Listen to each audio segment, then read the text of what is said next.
You know, niggas gotta get their priorities together.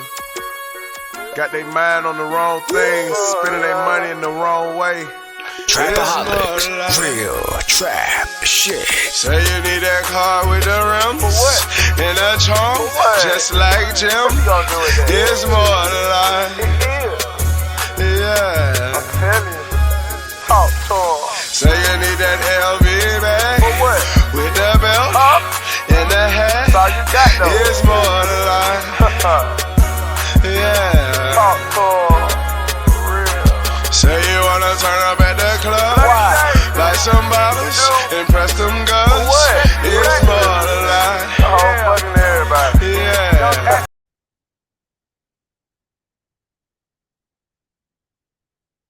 Good evening, everyone, and welcome to Saints and Appetizers podcast. And who dat? And we're back. We're back finally with some main course. And this is some pretty good main course. There's quite a bit to break down on this, seeing how I haven't done anything New Orleans Saints related in feels like two weeks or more. So a lot has happened since then. So I'm gonna have to do a head coach searching recap because last podcast I did or anything I really had to say about that, I completely left out our currently and our new head coach. So let's get into that. We'll get into that recap and we'll talk a little bit about our new guy, our new head coach. So can I get a menu? And so the first thing is before all this the hiring and we know who our head coach is now. I'm talking about Kellen Moore. When I did my last coaching search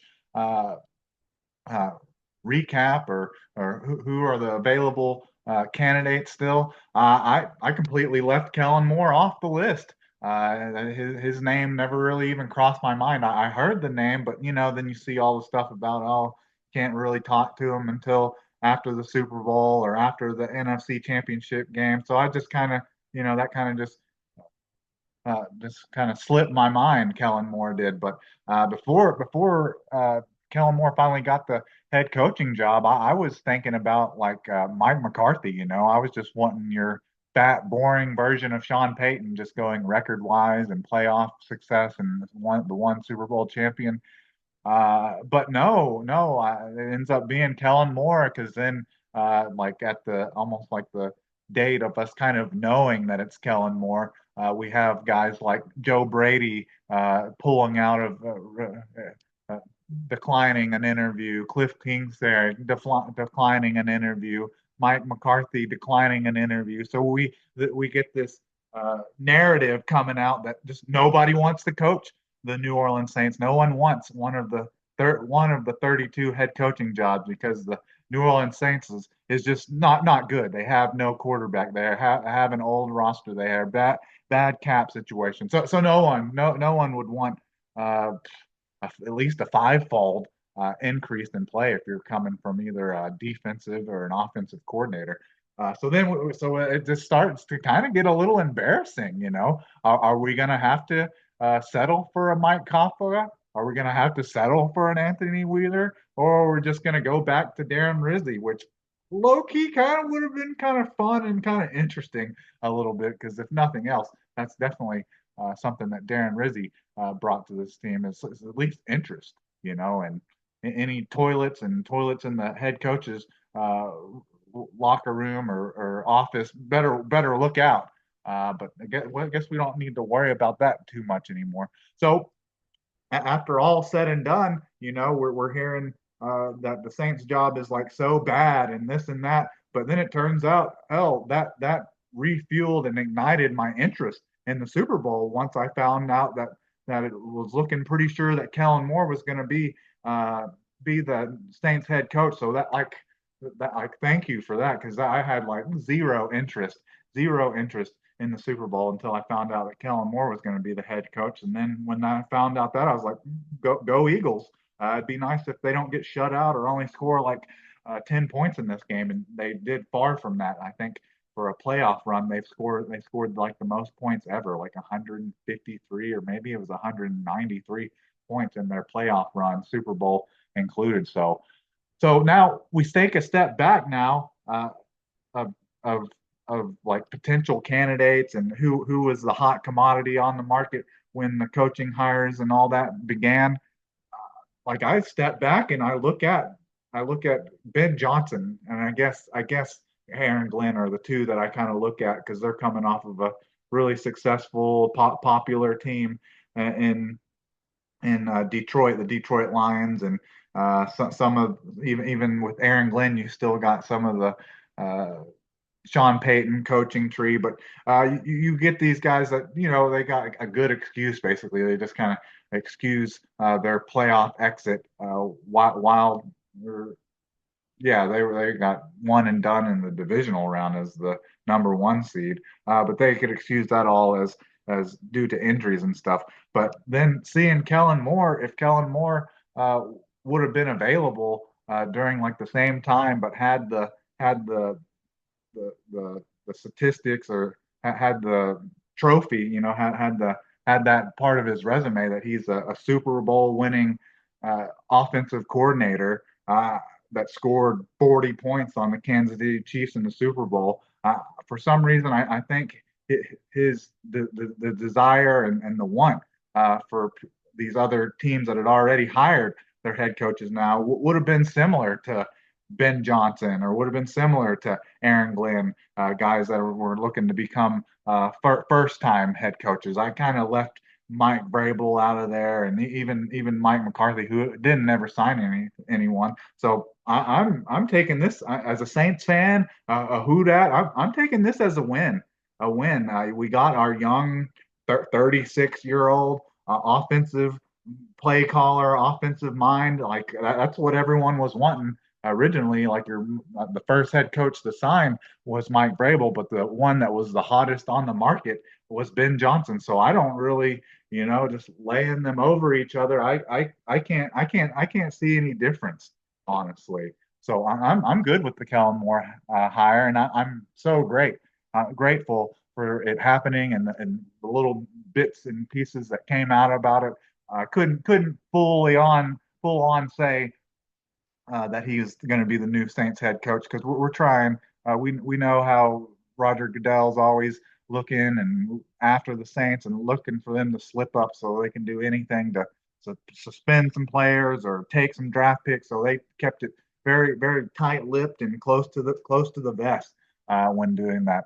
So I'm happy with that. So we got Kellen Moore as our guy, a very religious guy, a very family oriented guy, all those little credentials and extra pieces that people like. But he's a very seasoned uh, offensive mind and offensive coordinator. And I say seasoned not necessarily because he's been coaching for the longest time, but he has coached at multiple different locations. I think he was with the Chargers and Brandon Staley as their offensive coordinator for like 3 years. He was the offensive coordinator for the Dallas Cowboys, and then last year he helped lead a Philadelphia team to the Super Bowl and win it. Which I understand that the Saints aren't going to have Saquon Barkley, aren't going to have Jalen Hurts, aren't going to have uh, those maulers and hog mollies and dancing bears at the offensive line, and not going to have the best defense in the league. So I understand that,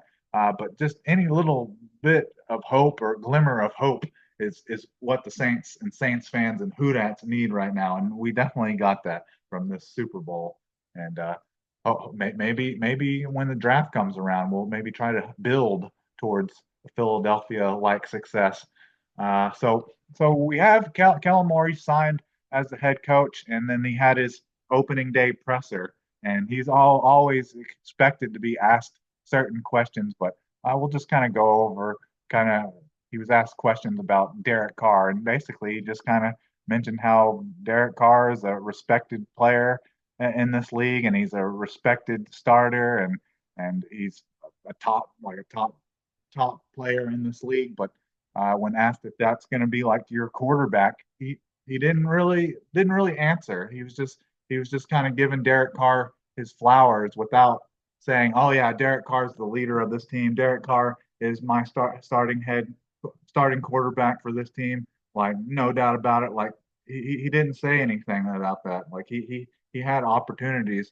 The doors and the windows were open for him to say like, oh yeah, Derek Carr is our starting quarterback for the foreseeable future. But you didn't get any of that. He just kind of giving him his flowers, and he was just trying to kind of sidestep those comments. And then he got comments about Taysom Hill as well, and seemed more positive with those comments, and just in regards to saying how every team in the league since Taysom Hill has supplanted himself and made himself a known player in this league, that every team in this league is looking for a Taysom Hill, and it'd be exciting to work with him.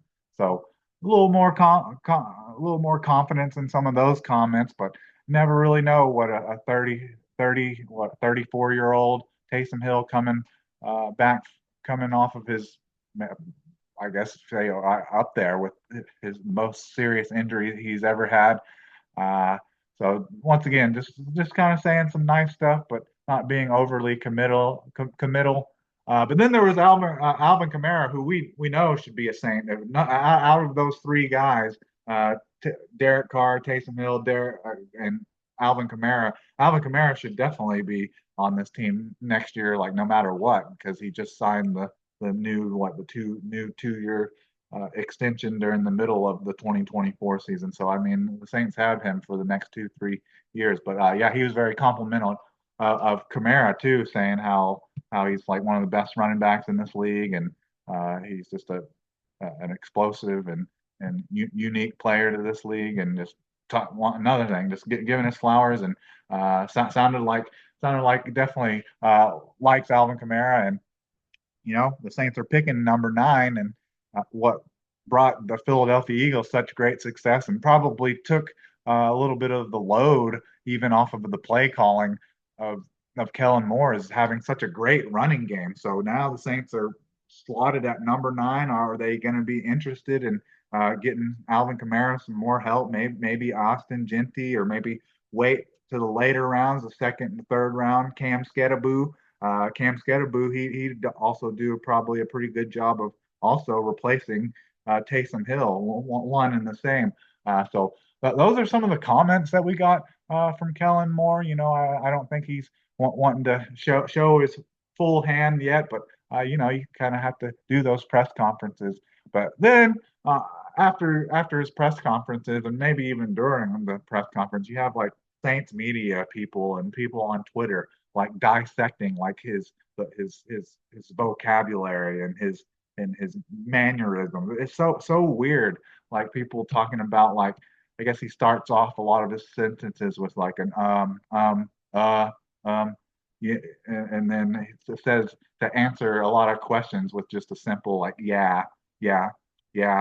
That saying that a lot. So man, it's like I swear, like Saints media, Saints fans, social media, they just can't be happy that the Saints, in my opinion, got one of the better head coach signing of the year. They're already trying to break him down and find negatives and stuff that they don't like about him, because I mean that's just a normal thing for someone to have a style and a way that they talk. Because hell, uh, who is it? Dennis Allen, had a common way of speaking, like to start sentences, he'd be like, "Oh, well, look," or Pete Carmichael, I think this, or Sean Payton with the listen, or look and listen, to start off their their sentences, or what their answers to questions from the media. Like, just get out of here. I just drives me nuts and crazy to think that that's the kind of stuff that Saints media and Twitter is looking at, is how a guy says something, unless it's something he says that's like negative, but just within the way he talks is that's just weird.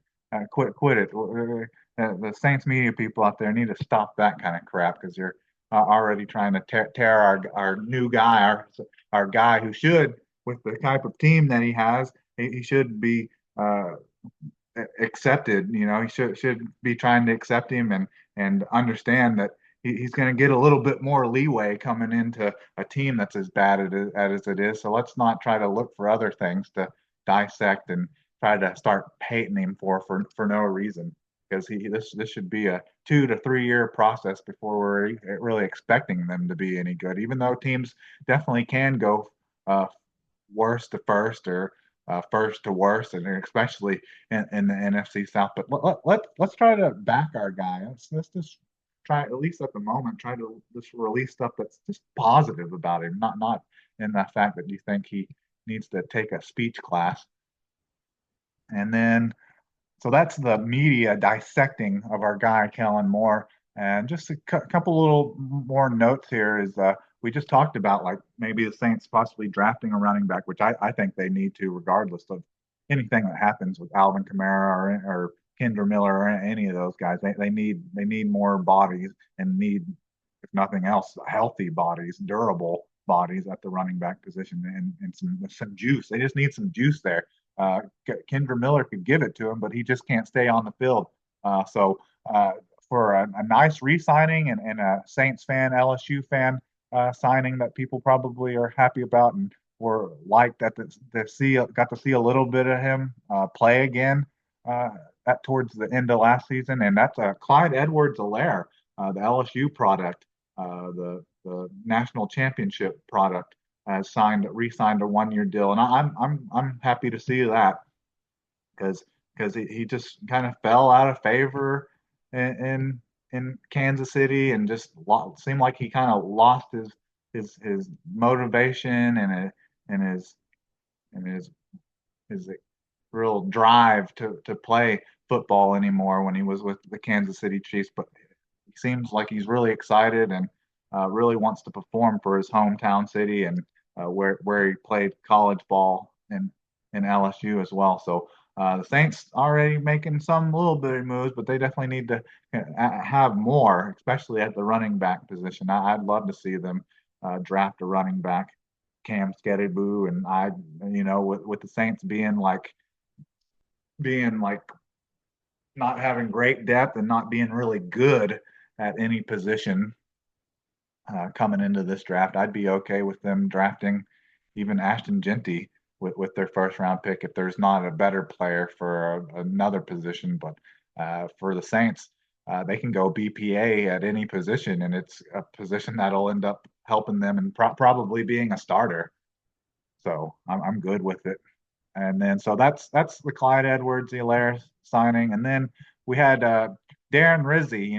He was holding out hopes, at 54 years old and bounced around this league and been a follower of Sean Payton.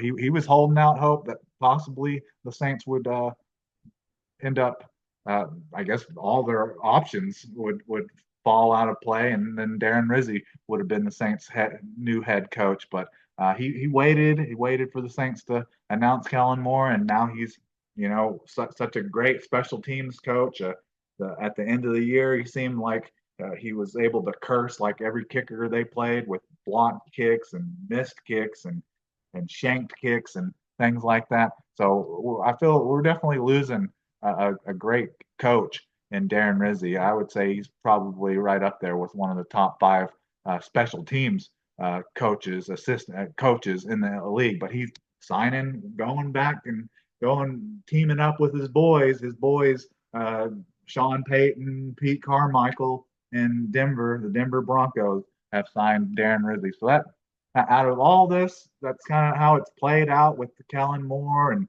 that giving us some interest in the Super Bowl. And then hearing he definitely played besides the, I guess, the terminology and his vocabulary. Besides that, I think he had a great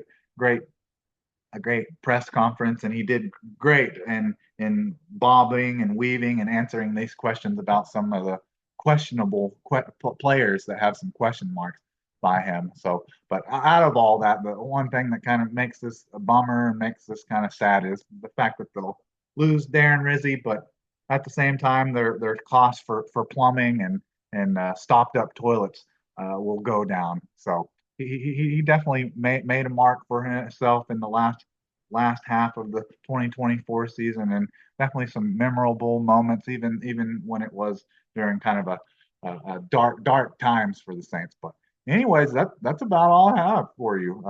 Coaching recaps, I guess the Saints were so terrible that they had to wait until the end of the Super Bowl to where they could sign one of the best uh, uh, best options because I guess all those other teams weren't didn't want to wait, and I think that played out well for the Saints. Maybe we got another head coach falling right into Mickey Loomis's lap to where everyone wants to bash Mickey Loomis, but hey, maybe the next thing that'll happen, maybe Justin Herbert will have a shoulder injury this year, and the Chargers will look to trade him off, or maybe they'll try to trade him off during this free agency period for J.J. McCarthy, and the Saints can somehow get another exiled Charger quarterback, and that'll just all fall into uh, Mickey Loomis's lap, and the heat that he's been getting here lately, maybe he'll die down a little bit.